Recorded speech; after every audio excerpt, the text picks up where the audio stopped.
Hello, are you a business owner, leader, or executive who's working long hours? I have something for you.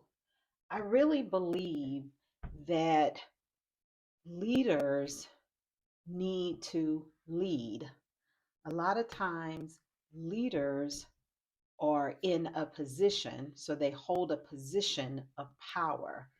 However, you really need to don't worry about being called a leader. Don't worry about the title, but we really need to focus on leading because when you lead, you have a vision. When you lead, you inspire others.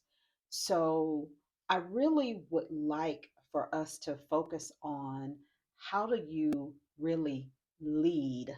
How do you lead your team? How do you lead your organization? How do you really inspire your team? How do you inspire your organization? How do you really get them to catch the vision? How do you do that?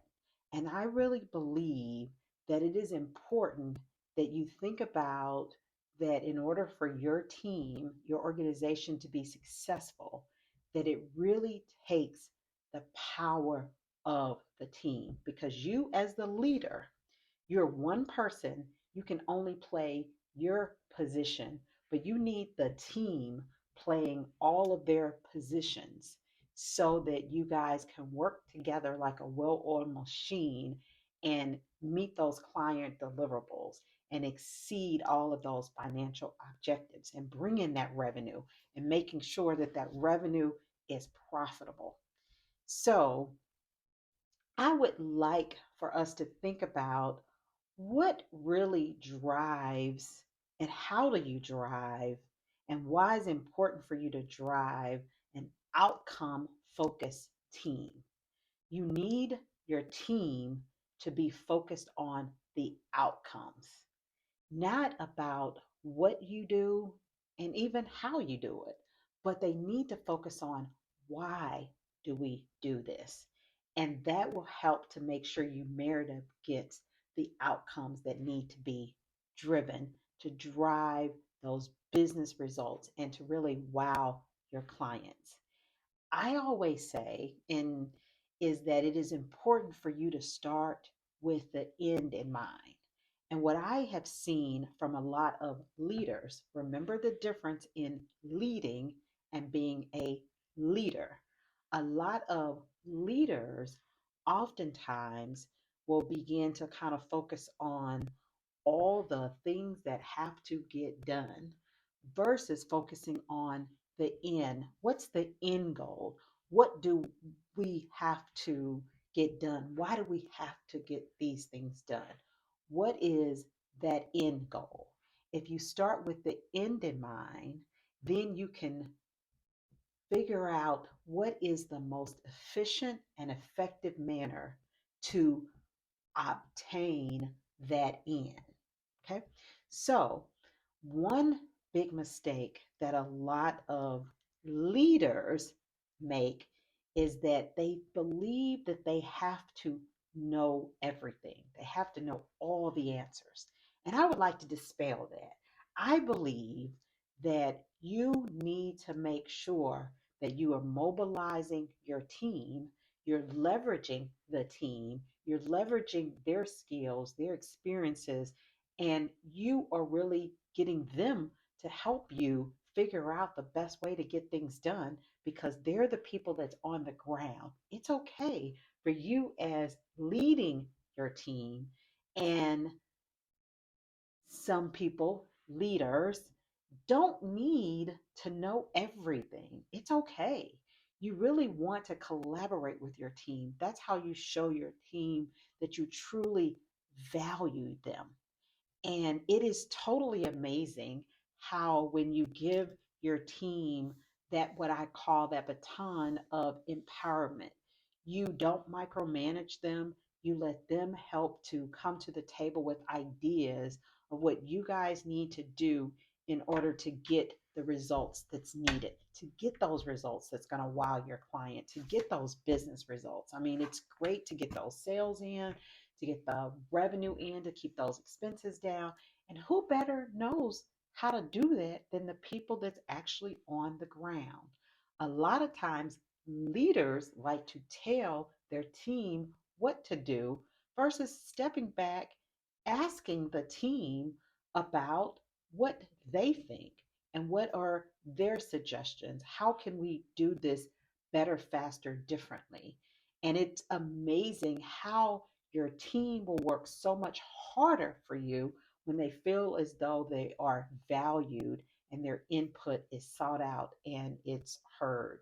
So that's one mistake that I see leaders make, thinking that they have to have all the answers and know everything, and that's absolutely not necessary. They feel like, oh, if I'm in this position and I don't have the answer, that makes me less of a leader.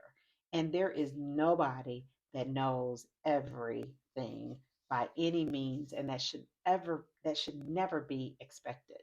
So I will give you another thing that I've seen leaders do.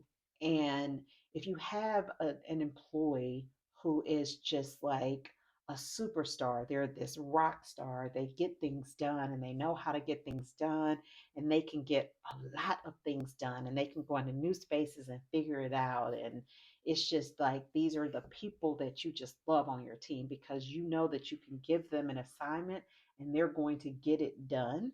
Um, then, if you have other people on the team that's not necessarily carrying their weight, and so you have performance issues, and so you're not managing those performance issues, and you're just letting the employee that continues to deliver take on more work, that is a no no, because at some point that's going to impact morale. So you have to make sure that you're being fair to all of your team members. And if there's some team member that's not carrying their weight, that you have to have those uncomfortable discussions. You cannot delay that feedback, and it is best to do it as quick as possible and as timely as possible, because it can only get worse. So it is really important to make sure that you don't reward a good employee, an employee that's going beyond with more work, because at some point they become demotivated. And the other thing, another big mistake that leaders make is that oftentimes they assume that everybody's motivated by the same thing. And every person is an individual. There could be different things that motivate me than that might motivate the next person. So it's not good to assume. It's best to make sure that you spend time to get to know your team and understand what really motivates them, so that you can make sure that you are catering to the needs and those motivators, because that's how they will work hard. And people will work hard for you when they can see that they are being appreciated. And um, and always remember that employee satisfaction is directly proportionate to client satisfaction. So, if you really want to make sure that your clients are satisfied, we need to spend more time with our employees.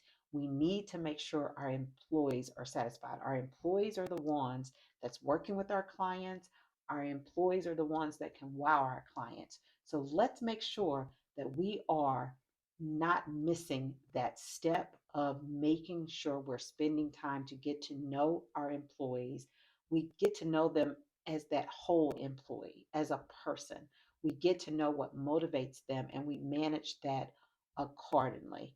And so when you kind of think about, as you go into this, a lot of times people are working really, really hard. They're working a lot of long hours, and that you're not actually being able to, balance your home and work.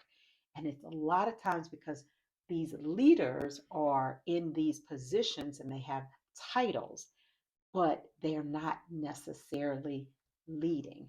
I am challenging more people to actually lead. Let's inspire the team. Let the team catch the vision. Let's collaborate with our team. Let's not make some of the mistakes that leaders make. And you will be amazed of the great results that you will get where you will wow your clients. I am super excited about all the experiences that I've had through my 32 years in corporate America.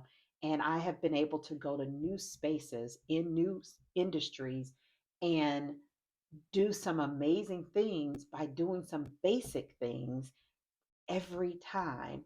And I am excited to see that it works in, every situation in every industry.